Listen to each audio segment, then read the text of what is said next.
Hola, ¿cómo están? Muy buenas noches, bienvenidas, bienvenidos a CNN Prime. Hoy va a estar con nosotros en el estudio Paulina Bodanovich, senadora, presidenta del Partido Socialista.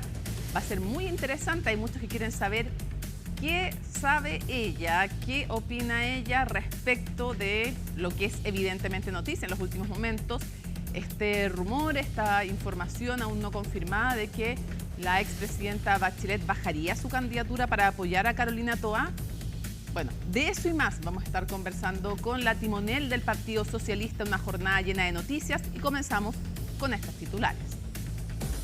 Salen a la luz nuevos antecedentes que advertían de la vulnerabilidad de la línea que falló el martes, provocando extenso corte de energía en 14 regiones. Un, comillas, riesgo de apagón total estaba siendo abordado por el Coordinador Eléctrico Nacional desde el 2019.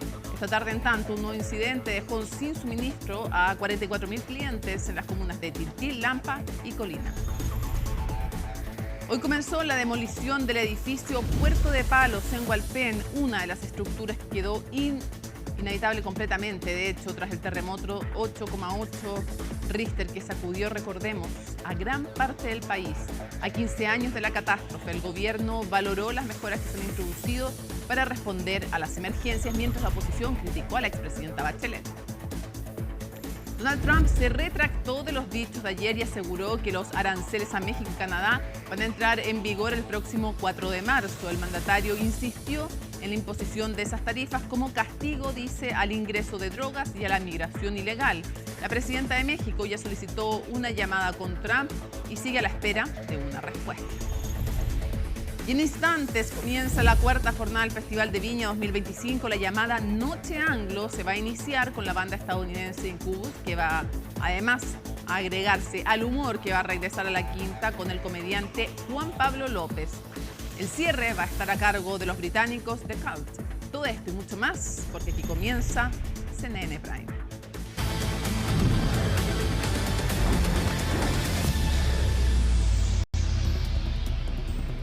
Fíjense que dos documentos de los años 2018 y 2019 a los cuales tuvo acceso el equipo de CNN Futuro advertían sobre la vulnerabilidad de la línea que falló el pasado martes, provocando el extenso corte de luz. Los detalles de estos documentos y las reacciones en el informe de Miranda Spes.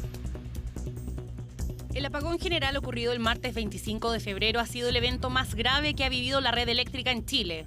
Con casi el 100% de los hogares sin suministro, hoy todas las instituciones y empresas involucradas en el episodio están buscando una explicación que permita cumplir con los 5 días hábiles que establece la ley y entregar el resultado de la primera investigación sobre lo ocurrido, definir las responsabilidades y prevenir un evento similar en el futuro. CNN Chile, desde su área de futuro, tuvo acceso a un estudio encargado en 2019 por el Coordinador Eléctrico Nacional para el diseño de un plan de contingencias extremas para la zona norte. El objetivo era desarrollar mecanismos que permitieran enfrentar estos eventos graves y acotar los impactos que podrían tener en el sistema eléctrico.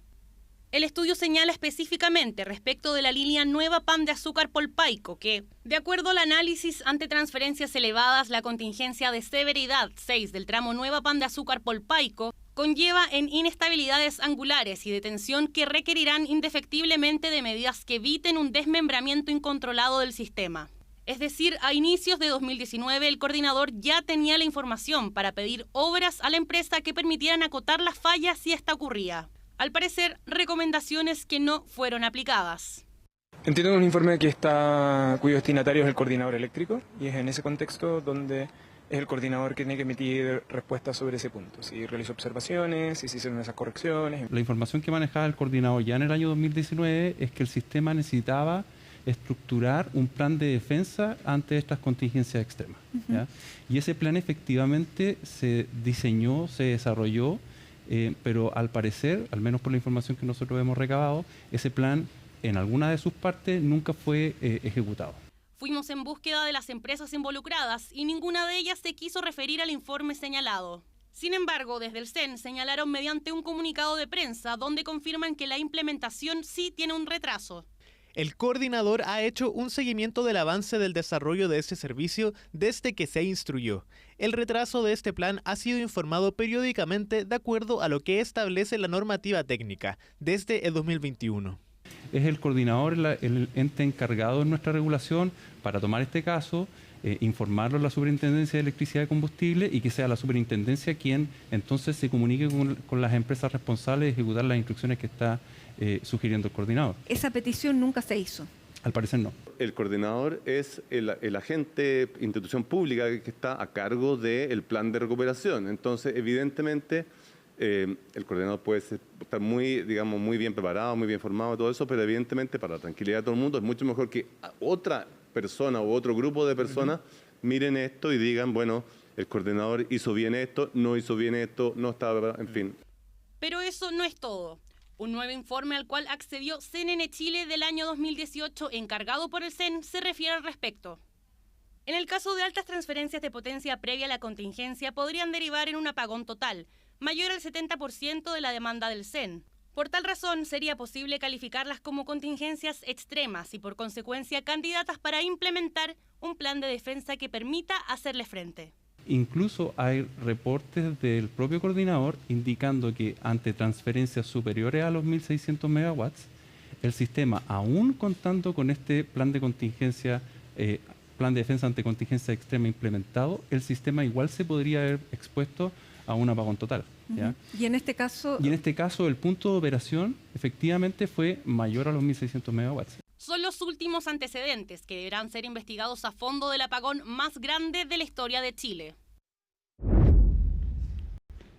Queda cada vez menos para la llegada de marzo y diversas autoridades están afinando los planes de contingencia para el llamado superlunes y para toda la próxima semana, tanto en el transporte público como en el despliegue que va a haber de seguridad con reforzamientos. ¿Cuáles son esas medidas que se están tomando?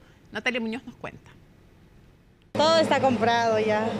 Sí, el uniforme. ¿Cuándo entra a clase? ¿El lunes? Sí, salimos temprano de casa. Volver a la rutina de siempre. Todo listo para marzo, que está a la vuelta de la esquina. Se vuelve a la rutina, trabajo, clases y lo que nadie quería volver a ver. Ya se anticipa congestión en la región metropolitana, principalmente por los desvíos y obras en el eje Alameda, que continuarán en marzo. Tarde comenzaron las obras, muy tarde. Creo que irresponsabilidad del gobierno. ¿A quién más se le puede echar la culpa? Sabemos cómo viene el sistema para la otra semana ya.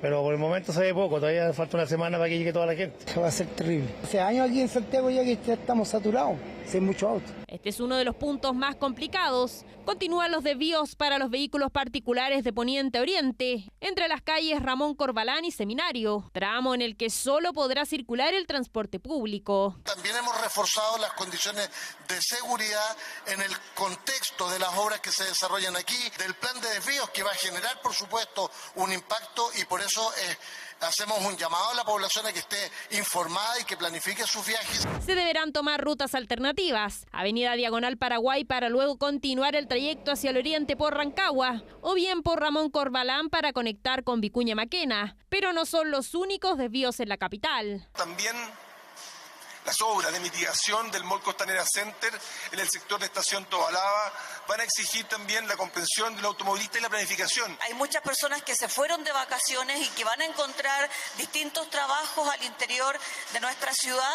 Por lo tanto, si pueden utilizar la red de metro es mucho más fácil. Justamente Metro reforzará su flota, incrementando en 13% la cantidad de trenes a partir del lunes. Además, las líneas 1 y 2 contarán con trenes de apoyo. Así buscan reducir los tiempos de espera y el colapso de los vagones. Son 180 trenes que van a estar operando en las horas punta y lo que nos permite eso es disminuir en un 10% el tiempo de espera. Vamos a incrementar nuevamente este año en un 5% adicional los agentes de seguridad. Son más de 2.100 agentes los que van a estar encargados de la seguridad. La seguridad es punto que preocupa y por eso Carabineros espera realizar 55.000 operativos con más de 2.100 guardias coordinados con unidades de la policía uniformada. El objetivo, erradicar el comercio ilegal. Todo preparado para el lunes, aunque el colapso se anticipa que podría ser el miércoles, fecha en que gran parte de los estudiantes comenzarán el año escolar. Este es un proceso que va a seguir desarrollándose hasta el día 11 de marzo, que es la última fecha en que van a ingresar a estudiar en algunos territorios, ¿no? La mayor parte, más de 2,5 millones de estudiantes van a iniciar el año escolar entre el día 3 de marzo, es decir, desde la próxima semana, hasta el día 7 de marzo. Pero ya hay cerca de 100.000 alumnos que entraron antes de que comience marzo. Acaba de entrar el primer día. Igual es mejor porque así está en el proceso de adaptación más tranquila. ¿No quería entrar? No.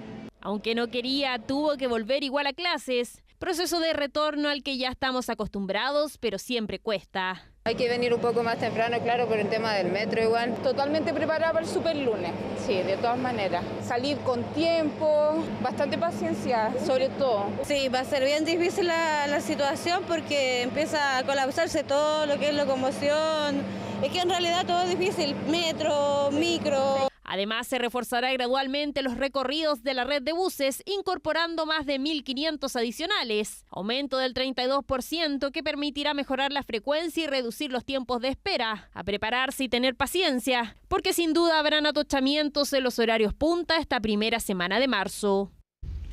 Bueno, hoy es un día triste para muchas familias, yo creo que para todo Chile, porque se conmemoran los 15 años del terremoto y tsunami de febrero de 2010.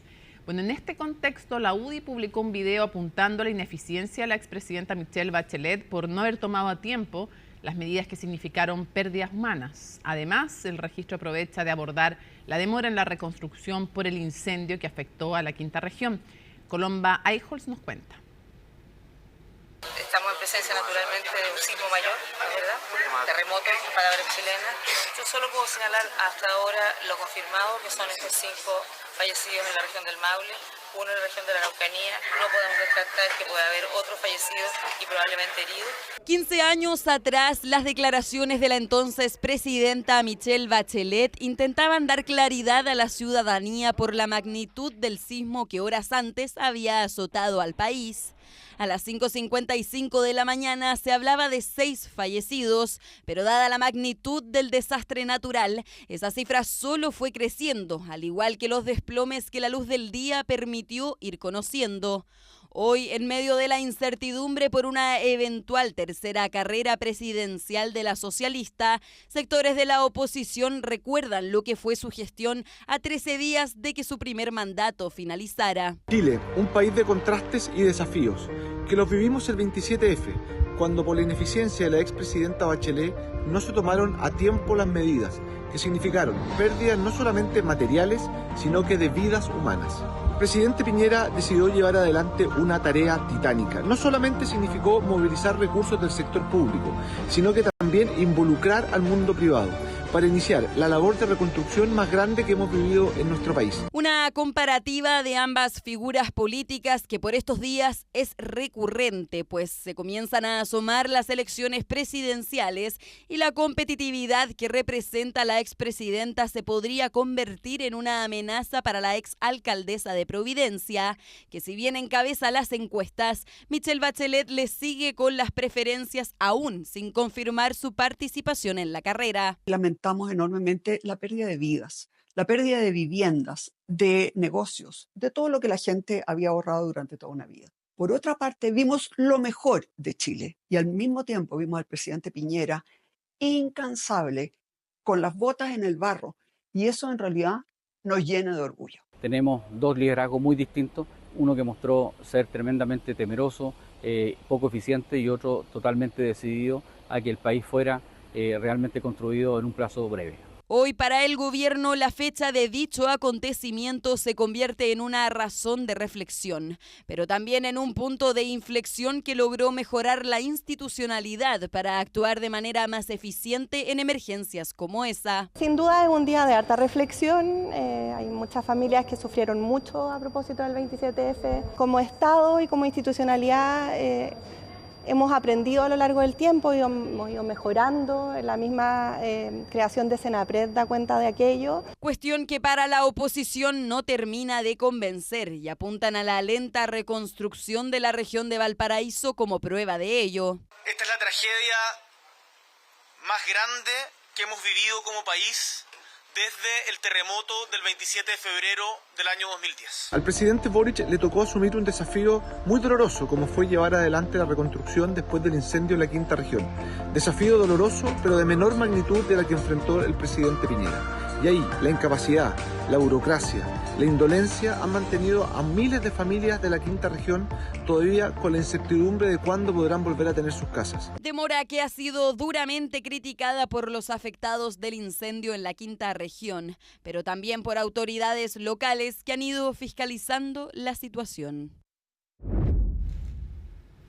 Bueno, y nos acompaña aquí en el estudio la presidenta del Partido Socialista y senadora además, Paulina Bodanovich. Gracias por estar con nosotros. Hola, buenas noches, Mónica. Hay muchos temas que todos están esperando que usted se pronuncie, pero antes, respecto a lo que veíamos recién en la nota, ¿qué le parece las alusiones a la expresidenta, las críticas de parte de la oposición y también las críticas en otro plano al actual gobierno respecto de una reconstrucción que muchos han reconocido después de los incendios como lenta? Primero, la expresidenta Bachelet. Creo que la situación de recordar el terremoto es valiosa, primero honrar la memoria de quienes perdieron la vida. Aquí hay mucha gente que murió en esa tragedia. Personalmente tengo 3 familiares directos que murieron en Peyúgue, en la región del Maule que represento. Es algo muy doloroso. En Constitución, la presidenta Bachelet levantó un memorial con apoyo del gobierno regional que está abandonado y hemos estado instando porque se reponga ese memorial, porque la verdad es que hechos tan tristes como este requieren una reflexión, requieren por supuesto reconocer lo que no se hizo de la mejor forma y gestionar de mejor manera en el futuro. Pero me parece bastante egoísta y poco empático con las víctimas y con sus familiares lo que hace la derecha hoy día. ¿Cómo lo calificaría? Egoísta. ¿Hay aprovechamiento político a su juicio? Yo creo que sí, porque mira, finalmente... Y no sé si tiene que ver con la campaña presidencial, porque vamos a derivar a eso también. Bueno, evidentemente yo creo que denota el nerviosismo que hay en la derecha respecto de la posibilidad de que la presidenta Bachelet accediera a ser candidata.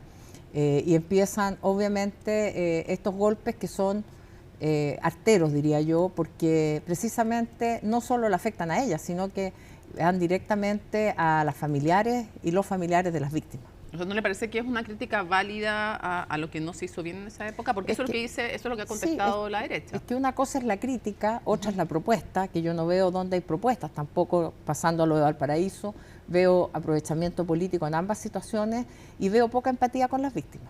¿Y ustedes critican la reconstrucción en Valparaíso? Yo creo que ha habido un exceso una demora excesiva, que también atribuyo cuando nosotros hablamos de modernización del Estado, muchas veces no vemos lo que hay detrás de la lentitud de las decisiones en el Estado, lo que significa, por ejemplo, someterse, y lo digo también como ex subsecretaria, muchas veces yo era subsecretaria para las Fuerzas Armadas, tiene que tomar decisiones, tiene que implementar cosas que no se pueden hacer de una manera más rápida y más eficiente porque hay normas que lo impiden. Ya, pero por lo tanto, falta gestión, ¿o no?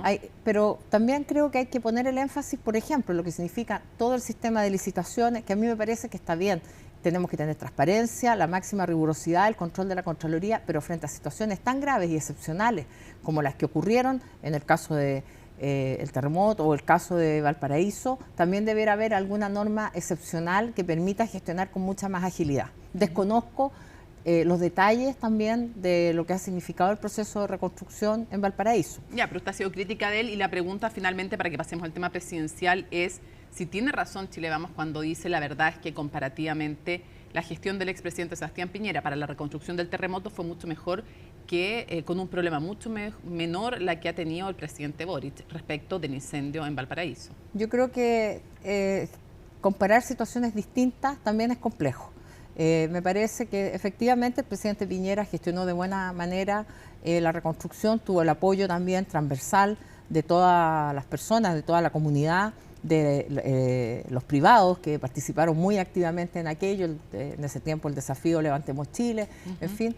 Pero también creo que vuelvo a las personas, vuelvo al aprovechamiento que hay de la situación político respecto de quienes están ahí. Ahora, usted mencionaba, esto tiene que ver, dice usted, estoy citando sus palabras, con el nerviosismo que produce en la derecha la posibilidad de que la expresidenta Bachelet fuera candidata. Sin embargo, hace algunos días escuchamos declaraciones, por ejemplo, del senador Moreira, y hemos escuchado de otros personeros que dicen que no es una amenaza a la expresidenta Bachelet porque tendría que salir a responder por muchísimas cosas que ellos dicen hizo mal en sus 2 gestiones.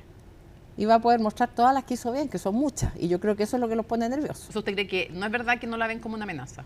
No, por supuesto que no, pues sí, es cosa de ver las encuestas. ¿Es la candidata más difícil de ganar para Evelyn Matei? Yo creo que sí. Y en ese sentido ha salido un reportaje de Exante en que se menciona que estaría volviendo a Santiago, la expresidenta que está en el sur del país, está de vacaciones, y que estaría volviendo a Santiago para decirle al Partido Socialista y al país en definitiva, pues no se lo va a decir solo a ustedes, ¿no? Que se baja de la posibilidad de manera categórica de ser candidata nuevamente a la presidencia y que le endosaría su apoyo a Carolina Toá. Sí, a mí me parece curioso ese reportaje. Nadie me ha contactado, quiero decir, para preguntar la opinión, si es efectivo lo que dice allí, porque la verdad es que cuando se citan Nadie fuentes... de ese reportaje, porque ahora tiene tapado su celular con preguntas de que quiere saber, que todos quieren saber si es verdad o no. Pero claro, en el fondo me han estado llamando, pero el reportaje salió sin la opinión del Partido Socialista, de la presidenta del partido. Entonces, cuando se citan fuentes, personeros, en forma anónima, a mí me gustaría que se identificaran esas fuentes para poder contrarrestar la información, porque es muy fácil señalar esto. Me mandaron algunos, un Twitter de Jorge Chausson que decía que la presidenta... Entonces yo en favor no de Carolina sé Toá. qué información puede tener Jorge Chausson respecto de la presidenta. ¿Usted no tiene ninguna información de que la expresidenta Bachelet vaya a endosarle su apoyo a Carolina Toá? La presidenta ha sido bastante categórica, en forma reiterada, en señalar que no va a ser candidata. Nosotros, como Partido Socialista, le hemos señalado que si ella quisiera ser candidata, va a contar con todo nuestro apoyo, y hemos visto cómo otros partidos se han sumado. Ese es lo único categórico que existe hoy día, y desde el Partido Socialista tenemos una resolución del día 14 de diciembre del Comité Central, que es nuestro órgano más representativo, con militantes elegidos en el partido por todo Chile, que tenemos elecciones próximamente el 16 de marzo. En ese último Comité Central determinamos tener una candidatura socialista. Sí, le voy a preguntar un par de cosas al respecto, pero entonces, para dejarlo súper claro, usted no tiene ninguna información, la expresidenta no se ha comunicado con usted para decirle voy a bajar mi candidatura o voy a negar cualquier posibilidad. Bueno, no existe la candidatura, se lo pregunto mejor de otra forma para ser más precisa. A usted no se ha comunicado ni la expresidenta ni nadie de su entorno para decirle me voy a negar de plano una candidatura y voy a endosarle mi apoyo a Carolina Toá. Yo desmiento categóricamente el reportaje que usted cita, Mónica. No tiene ninguna información de que aquello vaya a pasar. No, por eso digo, yo desmiento, porque la verdad es que lo que se señala ahí no es efectivo, no hay ningún antecedente de eso, y yo como presidenta del partido no recibí ninguna información sobre aquello. Pregunta, ¿a qué viene la expresidenta Bachelet? ¿Tiene una reunión? Yo entiendo que la había invitado al Partido Socialista, ¿o estoy mal? Bueno, la presidenta está de vacaciones, vuelve el día lunes o martes, no sé cuándo llega a Santiago. Entiendo que va a estar en su fundación, que es lo que corresponde, y nosotros, yo como presidente del partido, tengo que reunirme con ella para ver la agenda de cuándo ella va a ir a nuestro partido a esta invitación que le hicimos, que es para hacerle un reconocimiento. La mesa saliente, nuestra mesa termina el 16 de marzo, se le queremos entregar un reconocimiento, queremos escucharla en lo que es su visión, no solo de Chile, porque a veces nos olvidamos que la presidenta Bachelet, aparte de ser expresidenta en 2 ocasiones, es una líder mundial, es una persona que lideró el área de mujeres en la ONU, fundándola, luego en lo que es el Alto Comisionado de Derechos Humanos. Por lo tanto, la visión que ella tiene y las preocupaciones que ella tiene exceden lo local, lo nacional. Y por lo tanto nos interesa mucho como partido escuchar a nuestra más destacada militante. Ese es el motivo entonces de la reunión, y no va a ser ese el momento en que la expresidenta Bachelet va a zanjar definitivamente el tema de una eventual candidatura. Yo desconozco, Mónica, cuál va a ser la respuesta de la presidenta, porque la verdad es que los antecedentes que nosotros tenemos públicos todos es lo que ella ha señalado reiteradamente. Lo dijo, me parece que en agosto del año pasado en la Universidad de Chile.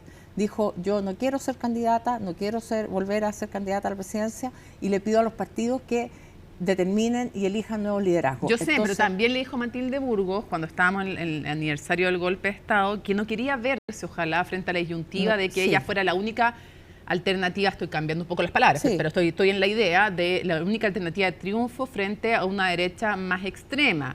Y también después la vimos que comentaba, y usted sabe que todo se lee, comentaba las palabras de Lula. Oiga, me dijo Lula que a él le estaba yendo regio en su tercer periodo, y también vimos una columna en la que llamaba a la unidad en el diario El País. Entonces, no es de la nada que uno empieza a preguntarse, y además por cómo marcan la encuesta. Sí, por eso la presidenta en esa columna del País hablaba de unidad y programa.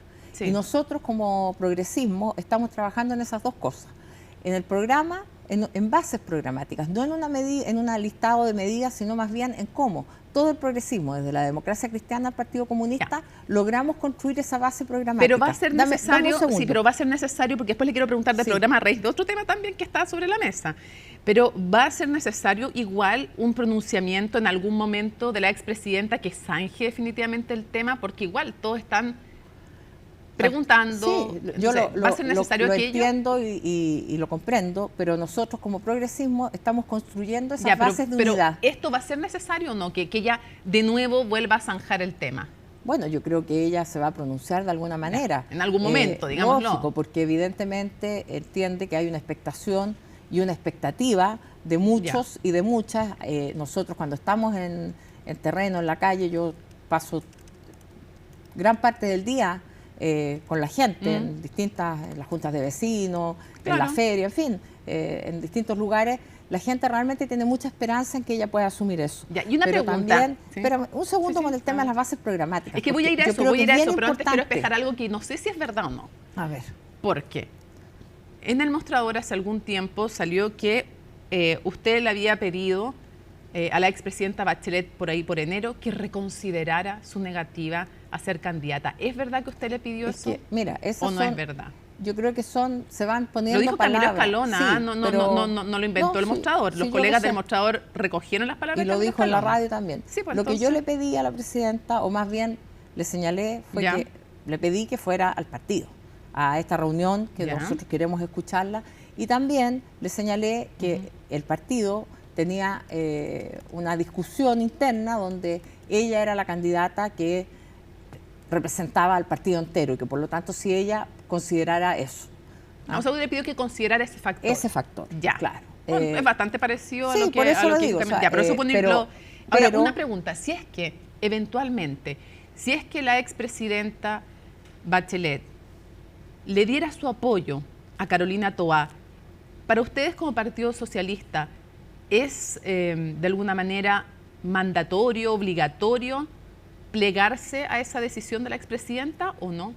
Mira, a mí no me gusta hacer política ficción, porque lo que nosotros tenemos hoy día como decisión de partido es ir a primarias el 29 de junio, las que se inscriben el 29 de abril, e inscribir una candidatura socialista. Eso es en lo que estamos trabajando y que cada partido verá también a quién instalan como candidato. Una pregunta, cuando usted me dice, porque yo sé que ustedes decidieron como partido llevar una candidatura propia, yo entiendo eso, pero eso quiere decir que la obligación es que sea militante del Partido Socialista, o sea, bajo ninguna circunstancia podrían llevar como candidata a esas primarias junto con el PPD a Carolina Toá.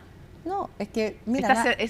¿Esa resolución les impide? No, nada está escrito en piedra. Lo que pasa es que en el momento político, estoy hablando de fines de diciembre, había una presión importante de nuestro partido y dentro del Comité Central de que la presidenta Bachelet fuera nuestra candidata. Por lo tanto, nosotros lo que hicimos fue decir, vamos a llevar a un candidato socialista a primarias, porque lo que también entendemos es que es necesario probablemente tener una candidatura propia, porque no la última vez que tuvimos una candidatura en primaria fue el año 2013. Claro. En primaria. Ya, pero no las obliga entonces a ustedes como Partido Socialista, si la expresidenta Bachelet decide darle su apoyo a Carolina Toá, ¿no están ustedes obligados automáticamente? Es un análisis que habría que hacer en el Comité Central de ver si nos plegamos a esa candidatura. ¿Pero no están obligados? No, no estamos obligados, pero evidentemente también lo que la presidenta señale es bastante, digamos, considerado por nosotros. Pero creo que esta discusión, y por eso vuelvo a lo de las bases programáticas. Quiero preguntarle eso. La derecha, ayer Kaiser decía, es imposible que la derecha tenga un programa conjunto, que tenga una visión, un programa de país en forma conjunta. Y por lo tanto nosotros en lo que estamos trabajando es justamente en eso, y esa es la dificultad que va a tener la derecha con el progresismo, Mónica, porque nosotros sí vamos a tener unidad programática, unidad de acción, unidad de objetivos, Y para eso vamos a tener estas primarias el 29 de junio. Ya, que ahí tengo una pregunta. Y cuando el que resulte vencedor en esa primaria o vencedora será el candidato de la coalición. Y por lo tanto, esa unidad se va a ver, digamos, reflejada en la elección parlamentaria. ¿Usted cree que es igual como posible que en esa primaria esté incluida incluida la democracia cristiana? Bueno, nosotros estamos haciendo los esfuerzos para eso, por eso estamos escribiendo estas bases programáticas. Y vuelvo a lo mismo, ¿por qué? Porque aquí no estamos haciendo un listado de medidas, estamos poniéndonos de acuerdo en los valores, en los principios que vamos a sustentar como coalición. Hoy día nosotros no tenemos eso conceptualizado. Es que ahí tiene un problema de inmediato, digo yo. A ver. Le pregunto, acaba de manifestar su disposición a ser candidato Daniel Jadwe. ¿Usted siente que él lo ubica usted todavía propiamente en el oficialismo? Porque es muy crítico, le hablaba de que el pueblo tenía que de alguna manera revitalizarse o ponerse de pie de nuevo, que había que ser un gobierno mucho más transformador. Entonces, cuando usted habla de un programa común, yo no sé si van a tener esos puntos en común. Entonces, primero le pregunto si usted lo ubica todavía al alcalde Jadwe, que ha sido tan crítico además con hartas cosas de esta administración. ¿Usted todavía lo identifica con el oficialismo? Bueno, él ha sido crítico siempre, no solamente ahora. Ha sido crítico y ha estado en posiciones bastante contradictorias con el gobierno en varios puntos. Dicho eso, las bases programáticas precisamente apuntan a que nos pongamos de acuerdo en qué vamos a sustentar como proyecto de país, qué le vamos a ofrecer desde el progresismo. O sea, él tendría que plegarse a esas bases programáticas. El Partido Comunista, porque si el Partido Comunista va a llevar un candidato o candidata y adhiere a estas bases, evidentemente, o la Democracia Cristiana o el Partido Socialista, todos vamos a tener que llevar candidatos que adhieran a esto. Y por eso es tan importante el trabajo que se está haciendo hoy día. Y en ese trabajo se sumó la Democracia Cristiana, se sumó el Partido Comunista y estamos trabajando todos buscando esa concepción unitaria para enfrentar las elecciones y también para ofrecerle un proyecto de país. Entonces entiendo que ahí tendría que plegarse Jadwe y cualquiera que quisiera ser candidato. Ahora, ¿alguien que está formalizado puede ser candidato a una primaria? Bueno, desde el punto de vista legal, sí. No estoy preguntando más bien desde el punto de vista político. Pero ¿Por qué se lo pregunto? Sí, pero ¿por qué se lo pregunto? Porque este gobierno estableció que alguien que está formalizado, y ese es un criterio que todos ustedes han dicho que comparten, no puede ser una alta autoridad. Entonces uno se pregunta, ¿y entonces cómo alguien formalizado va a ser candidato a una primaria? ¿Usted lo ve factible políticamente, además con arresto domiciliario? Eso tendremos que conversarlo en la mesa de los presidentes de partido. Evidentemente es una complejidad. Es una complejidad para hacer campaña, pero es una complejidad también porque si ustedes creen que no es bueno que sean autoridades, entonces ¿cómo lo van a elegir como candidato? Porque digo, puede salir. Obviamente Mónica, sí, yo no creo que cada partido tiene que hacer su reflexión interna. Ya, pero es una complejidad, lo asume como algo así. Evidentemente, y cada partido hará su reflexión interna de qué candidato o candidata representa mejor al partido o se adhiere a otra candidatura. Aquí necesariamente somos 8 partidos, más la Democracia Cristiana 9. No necesariamente tenemos que ir a una primaria a 9 bandas, podrá ser a 6, a 3, podremos varios partidos adherir a una candidatura. En fin, eso es una discusión que se va a dar. ¿Y usted piensa que pueden haber 2 primarias, una de lo que antes se llamó como Apruebo Dignidad, es decir, PC más Frente Amplio, y otra primaria del socialismo democrático más la DC? A mí me parece que electoralmente nos corresponde hacer una sola primaria y construir esa unidad. Para eso estamos trabajando. Todos juntos. Y estar todos unidos, como lo hicimos el año pasado en las municipales, que nos dio un muy buen resultado. Ahora, me gustaría que me contestan, no sé si si no se las cuento yo, las declaraciones del diputado Lagomarsino. No. Ya, él sostuvo que a raíz de las diferencias que ha tenido, por ejemplo, el Partido Comunista respecto de desalojar o no tomas, porque es más de una toma en que se ha dado esa discusión, estuvo la de San Antonio, está la de La Jarilla, entre otras, dijo, es evidente que no todo el Partido Comunista se siente cómodo siendo gobierno. Todo partido, al momento de ser gobierno, tiene una mayor responsabilidad. ¿Usted coincide que no todo el PC se siente cómodo siendo gobierno? Yo creo que a lo mejor Lagomarsino tampoco se siente cómodo dentro de la coalición de gobierno, porque la verdad es que esas discusiones uno debería tratar de darlas de forma propositiva, más que estar buscando la riña o la pendencia interna. Ya, pero... ¿Y cree que todo no el lo PC? No sé. No podría contestar por otro partido. Yo puedo contestar por el Partido Socialista de Chile. Sí, está bien, pero es evidente que hay discrepancias importantes en temas como esos, que son los temas más duros, más impopulares, más complejos de enfrentar. Eso se lo dejo a los analistas. Yo soy presidenta del Partido Socialista. Ya. Quisiera preguntarle, ¿ustedes de quienes creen que las tomas hay que desalojarlas? Yo creo que hay que buscar una solución que sea real. Evidentemente en un Estado de Derecho los fallos hay que cumplirlos. Aquí no se está incumpliendo el fallo, se están buscando condiciones para su cumplimiento, que es distinto. Ya, y retrocedamos un paso, porque se me olvidó algo. ¿Cómo se entiende que quienes más criticaron en su momento a la expresidenta Bachelet, me refiero a los integrantes del Frente Amplio, hoy sean de los principales promotores de su candidatura? Bueno, creo que el tiempo ha hecho que valoren, no solo ellos, muchas personas, las políticas públicas que se aplicaron y se implementaron en el gobierno de la presidenta Bachelet. De hecho, la tan criticada reforma política hizo posible que hoy día haya otras fuerzas políticas dentro del Congreso. Por lo tanto, la reforma tributaria, que es otra cosa que se critica mucho, también dio buenos frutos. Entonces, me parece malos, que... dicen algunos desde el punto de vista económico. Sí, claro, es que, mire, es re fácil pararse en la vereda del frente a gritar, pero yo quisiera escuchar a la derecha con propuestas, no criticando todo, porque la verdad es que criticar es gratis.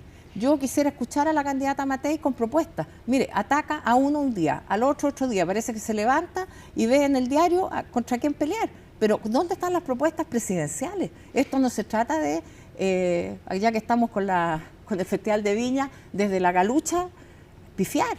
No, ¿cuál es la propuesta? ¿Cuál es el programa? ¿Cuáles son las ideas que ella pretende instalar? Senadora. Yo no veo eso en Evelyn Matei y tampoco lo veo en Kast ni en Kaiser. Incluso muchas de las propuestas que uno escucha en materia carcelaria, en materia de seguridad, se están implementando desde este gobierno. Entonces no veo la novedad, sino más bien veo un tono agresivo, poco propositivo, que yo creo que no le hace bien al país. Para ir cerrando, ¿usted ve como una propuesta definitiva y seria la candidatura de Vlado Mirosevic o lo ve como un intento de posicionarse para una senatorial, como dijo José Miguel Insulza, que a todo esto anunció que sí va a repostularse? Yo creo que es legítimo que cada partido tenga liderazgo y que en una primaria finalmente confrontemos ideas. Esto no es un concurso de personas, sino más bien de ideas, de propuestas, y que el compromiso está en que el que resulte ganador va a tomar también parte de las propuestas de los otros. Por lo tanto, es una colaboración democrática pero al proyecto común. ¿Postulándose con Vlado Mirosevic para ser candidato o porque quiere posicionarse en el Senado, que es donde va a disputar con Insulza finalmente, si eso se da así? No sabemos, en el norte a mí no me gusta suponer intenciones ni denostar a la gente. Yo creo que Vlado Mirosevic es un político bastante destacado en nuestro país, tiene una trayectoria, tiene la capacidad para poder hacer propuestas y no veo nada malo en que él y su partido lo propongan como candidato presidencial y que finalmente vaya a una primaria. A lo mejor consigue el apoyo incluso de otros partidos, porque como decía antes yo, no tiene por qué ser esto a 9 bandas. Podemos tener 3 o 4 candidatos en vez de 9 y por lo tanto tal vez él logre sumar adhesiones de otros partidos, lo desconozco. Ahora, lo que yo no entiendo muy bien es si van a tener una propuesta programática común. ¿Qué van a definir en las primarias? ¿Como quién es el más capaz para encarnar eso o qué? Porque si no van a confrontar programas, entonces ¿qué es lo que va a elegir la gente? No, porque una cosa son estas bases programáticas, que son en el fondo como escribir la Constitución, ¿ya? Y luego cada uno escribe sus leyes. Cada candidato va a tener propuestas propias, va a tener énfasis distinto. El otro es la cancha, el rayado de cancha. Claro, por eso hablo como de una constitución. Todos vamos a adherir a esta norma principal y luego las normas particulares, que serán las candidaturas propias, cada uno dirá, mire, mi énfasis va a estar en la educación, en la seguridad, en la agricultura. Y en ese eventual nuevo gobierno, Paulina Bodanovich, como senadora y como presidenta del Partido Socialista, ¿es partidario o no de una empresa estatal eléctrica o de mayor intervención del Estado o en la generación, transmisión o distribución? ¿Es necesario más Estado en esas áreas? Mira, a mí me parece que lo que ocurrió, desde luego es inaceptable, que hay que investigar las causas, sancionar todo lo que se ha dicho, pero también que nos tenemos que cuestionar si es, desde el punto de vista de la seguridad nacional, factible que la energía eléctrica de todo el país esté interconectada, en primer lugar. Porque aquí se salvó Aysén y Magallanes, porque son Magallanes, particularmente República Independiente, pero también Aysén, que tienen generación propia. Entonces, si eso es factible desde el punto de vista de la seguridad y que además está entregado a una empresa extranjera. A mí me parece que tenemos que repensar aquello, me parece complejo. ¿Le parece complejo, para entenderlo bien y no suponer una declaración, le parece complejo que esté en manos de una empresa extranjera o que esté en manos privadas? No, me parece que el modelo no es adecuado. Sí, pero quiero entenderlo de la empresa. Primero que sea extranjera. Ya, eso es más grave para usted. Eso es lo más grave. Luego que sea una empresa, yo no tengo problemas con las empresas privadas, pero también creo que aquí si es una empresa privada tendrá que tener regulaciones distintas, mayores, compromisos de inversión. ¿Y el Estado debe entrar o no? No tengo no soy recelosa de eso, ni tampoco propicio que el Estado per se sea mejor administrador. Yeah. Pero sí me parece que el modelo que está implementado no es un modelo adecuado. ¿Pero usted qué haría? ¿Usted que expropiaría, caducaría concesión porque son extranjeros y eso igual es grave? Yo creo que hay que repensarlo. No sé cómo... ¿Y eso implica, y eso cómo funciona? Porque si ya tienen las concesiones, esperar hasta que terminen las concesiones, caducarán. Bueno, mira, Mónica, no sé si se acuerda, hace unos años nosotros teníamos contratos con el Estado argentino para el suministro de gas y de un día para el otro nos cortaron el gas. Ya, pues era pésimo, pues no es que lo aplaudimos, digamos. No, pero quiero decirle que cuando hay que tomar decisiones, a veces, cuando está en peligro la seguridad nacional, yo creo que se pueden hacer unas decisiones que no sean las comunes, sino que hay que tener una determinación. ¿Cómo caducar concesiones o expropiar? Eventualmente. Pero no necesariamente dice usted para entregársela al Estado, sino que más bien a empresas nacionales. Ese es su punto. Hay un punto, digo, de seguridad nacional para usted. Claro, es que mira, cuando se dice que aquí hay que entregárselo al Estado, vamos a entrar en una discusión de modelo económico, en donde la derecha va a decir a la izquierda no le gusta que esto esté en privado y la izquierda con las... Entonces se distorsiona la discusión. Por eso le decía, a una empresa nacional, yo creo que el problema está precisamente, uno, en que sea una empresa extranjera. Eso realmente lo encuentro bastante aberrante. Y luego aberrante y poco seguro, dice usted, para la soberanía nacional energética, por eso. Pero lógico, mire, aquí no se sabe.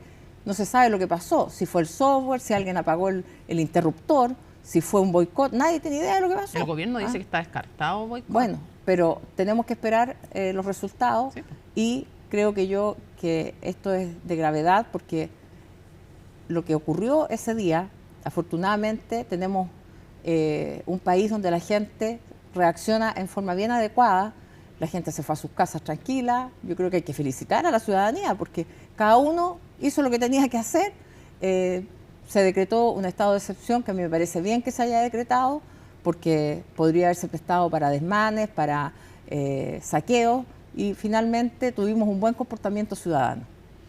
Pero que fue un hecho grave, lo fue. O sea, claramente, y esperamos que estén las explicaciones lo antes posible. Paulina Bodanovich, muchísimas gracias por acompañarnos en esta noticiosa entrevista. Muchas gracias, Mónica. Buenas noches. Buenas noches. Bueno, y justamente lo que conversamos recién con la senadora a raíz del masivo corte de luz del martes, una de las preguntas que ha surgido es si de haber contado con más líneas de transmisión, el apagón que afectó a 14 regiones pudo haberse evitado. Las opiniones de expertos y ex autoridades son variadas y de ello nos cuenta Pilar Gutiérrez. Los masivos cortes de luz a lo largo del país reabrieron el debate sobre la importancia de fortalecer el sistema eléctrico nacional, en especial lo referente a la transmisión, el origen inicial de la falla que ocasionó el apagón y encargada de transportar la energía generada en el norte hacia el resto de Chile. Un gran proyecto que busca abordar aquello es el de Quimal Aguirre. Este proyecto permite el transporte de hasta 3.000 megavatios, que representa aproximadamente el 25% de la demanda del sistema.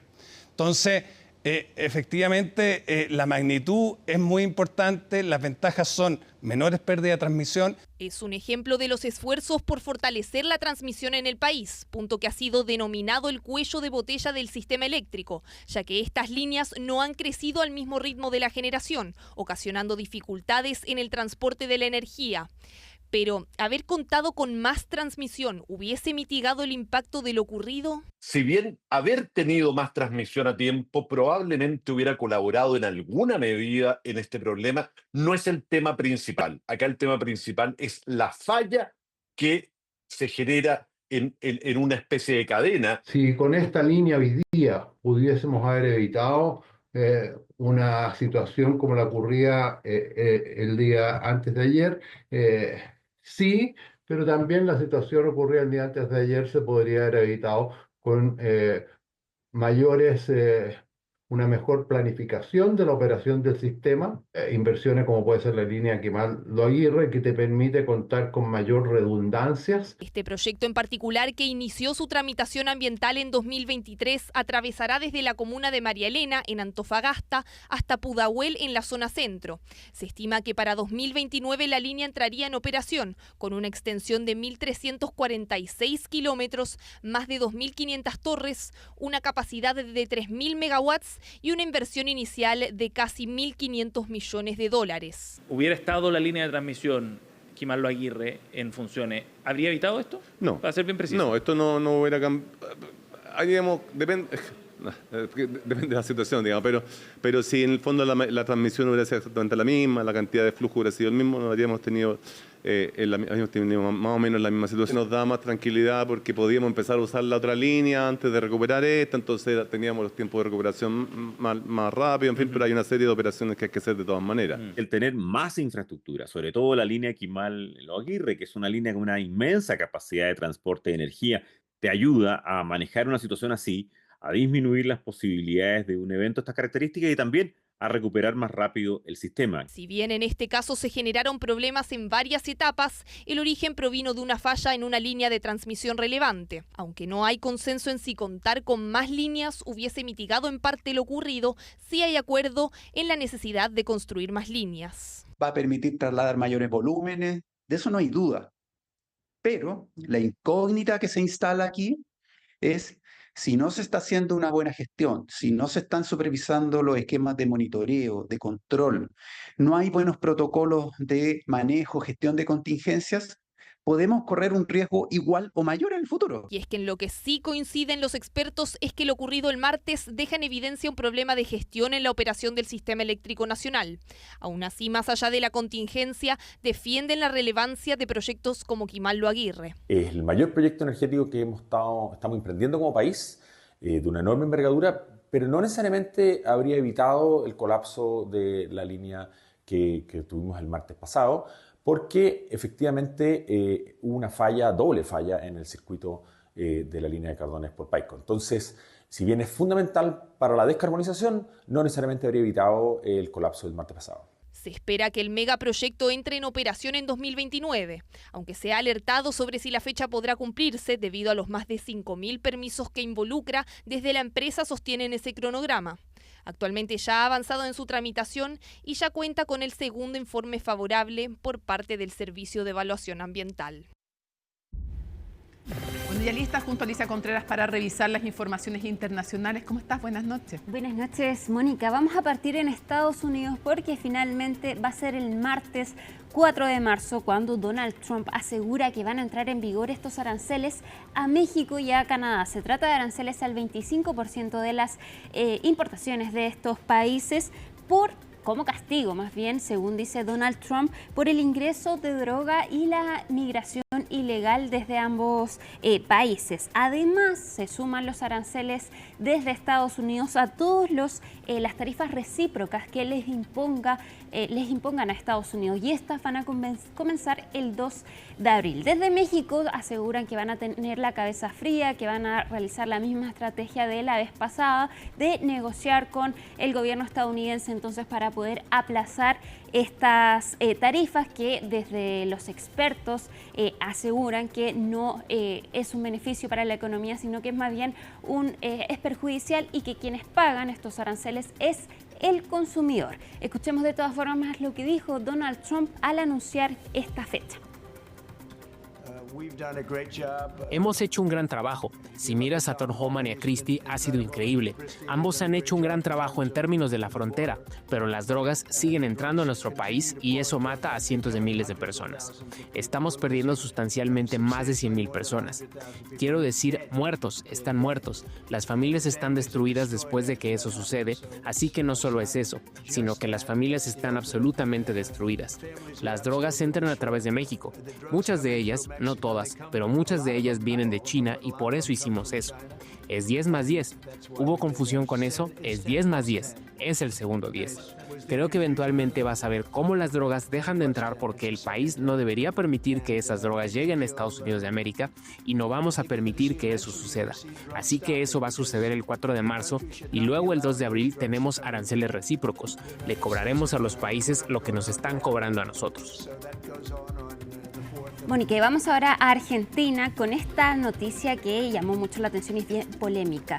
Idiota, imbécil, débil mental son los insultos que está utilizando el gobierno argentino para describir los distintos niveles de discapacidad. Esto por un decreto que escribió la Agencia Nacional de Discapacidad para la evaluación de pensión de invalidez. Si bien ya reconocieron el error, dijeron que iban a escribir de nuevo este decreto, de todas maneras sigue vigente y es una copia de un decreto firmado por Menem en el 98, pero que fue modificado con posterioridad. Qué vergüenza. Una vergüenza, tal Bueno, cual. yo te voy a decir una cosa. Cuenta. Cuando en Chile se modificó la normativa que permitía, durante la dictadura en este país se podía pagar menos que el sueldo mínimo a las personas con discapacidad. Yo sé que se hizo, aunque sea dictadura, se hizo con la intención, me imagino, de tratar de fomentar de una muy mala manera que se contratara a estas personas que muchas veces tienen más dificultades para lograr encontrar el trabajo. Ya, ok, estoy tratando de presumir buena intención, pero en ese decreto hablaban de los minusválidos, ¿ya? Claro. Entonces después cuando se modifica esto y se saca esta posibilidad, se saca la posibilidad, pero se les sigue llamando minusválidos en la primera modificación de esa ley. Y se deja a otros grupos a los que sí se les podía pagar menos que el sueldo mínimo, pero se sigue llamando minusválidos, o sea que vale menos. Exactamente. Y eso fue en democracia. Y ojo que esto no solo habla de insultos para clasificar la No, discapacidad, esto es peor, sino esto es también, mucho peor, no sé. y también pone más trabas para obtener la pensión por discapacidad. Entonces también eso es algo polémico, porque si bien van a redactarlo de otra manera, sigue siendo esta misma clasificación. Entonces eso es otro hecho que está realizando el gobierno de Javier Milei, que está generando bastante polémica en el país. No, llamar idiota, imbécil, débil mental a alguien que tiene una discapacidad, ¿a quién? No sé a quién se le puede ocurrir. Vamos a cambiar rápidamente de tema y nos vamos ahora a Gaza, porque ayer ya te lo decía, se liberaron a los últimos rehenes de esta primera fase, pero no se sabe qué va a pasar después del sábado, cuando debería comenzar la segunda fase. Todavía están en negociaciones, pero al parecer no avanzan. Darío Rifo nos tiene el informe de lo que está pasando en el lugar.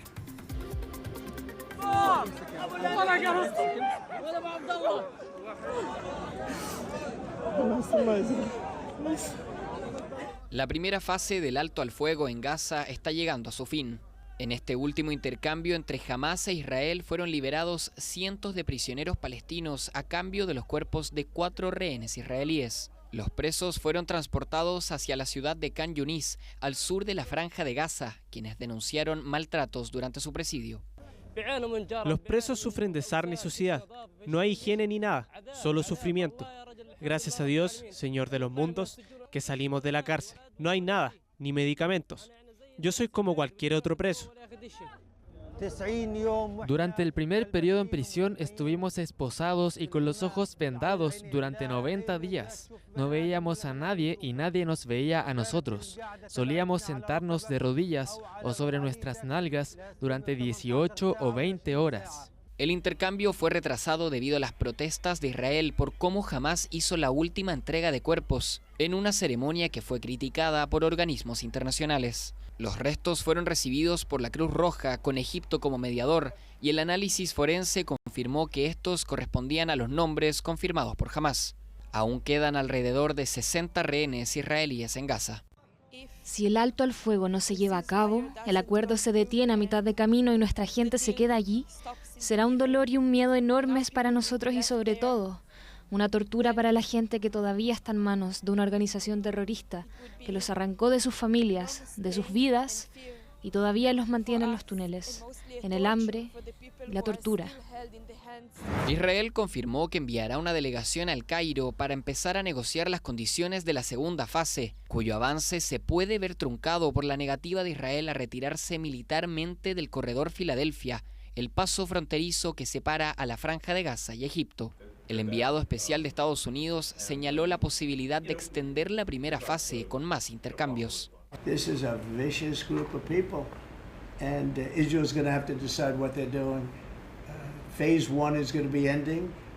Think of it, today they sent in 4 bodies. And I will say one thing, I've spoken to a lot of the parents and a lot of the people involved. They want those bodies almost as much and maybe even just as much as they wanted their son or their daughter. La primera fase del acuerdo acaba este sábado. Si bien existe temor tanto en Israel como Hamás por la fragilidad de la paz en Gaza, el trato firmado hace mes y medio indica que tras las 6 semanas de tregua, esta se mantendrá, siempre y cuando ambas partes se mantengan negociando.